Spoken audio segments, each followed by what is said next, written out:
ဒါကတော့ကမ္ဘာပေါ်မှာအကြီးဆုံးကုန်တင်လေယာဉ်ဖြစ်တဲ့ Antonov -225 ပဲဖြစ်ပါတယ်ဒီလေယာဉ်ကိုဆိုဗီယက်ပြည်ထောင်စု Antonov ဒီဇိုင်းအဖွဲ့က1980မှာဒီဇိုင်းရေးဆွဲပုံထုတ်ခဲ့ပြီးတော့1988ခုနှစ်မှာတိစောက်ပြီးစီးခဲ့ပါတယ်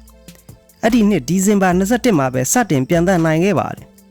ဆိုဗီယက်အာကာသစီမံကိန်းအတွက်ဒုံးပျံနဲ့အာကာသလုံးပျံတွေကိုတည်ဆောက်နိုင်ဖို့တိစောက်ခဲ့ပေမဲ့လည်းနောက်ပိုင်းမှာတော့ကုန်တင်လေယာဉ်ဖြစ်အသုံးပြုလာခဲ့ပါတယ်ဒီလေယာဉ်ရဲ့အင်ဂျင်က Progress D-80T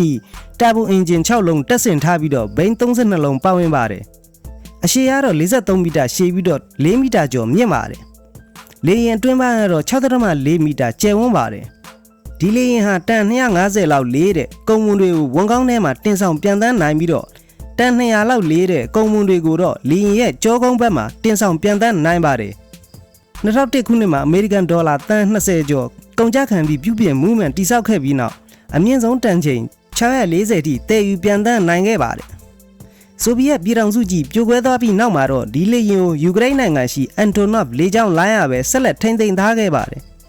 ဒါပေမဲ့စိတ်မကောင်းစရာအဖြစ်အပျက်တစ်ခုကရုရှားယူကရိန်းစစ်ပွဲအတွင်းမှာဖြစ်ပေါ်လာခဲ့ပါတယ်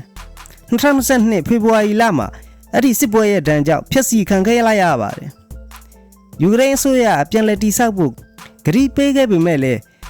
ကုန်ကျစရိတ်ရခန့်မှန်းအမေရိကန်ဒေါ်လာ900မီလီယံမှ1ဘီလီယံအထိကုန်ကျနိုင်တဲ့အတွက်ကြောင့်ပြန်လည်ငွေမှန်ရန်မဖြစ်နိုင်ကြောင်းကိုထုတ်ပြန်လာခဲ့ပါတယ်။ဘာပဲဖြစ်ဒီလေယာဉ်ဟာကမ္ဘာပေါ်မှာအကြီးဆုံးကုန်တင်လေယာဉ်အဖြစ်မှတ်တမ်းတင်နိုင်ခဲ့ပါတယ်။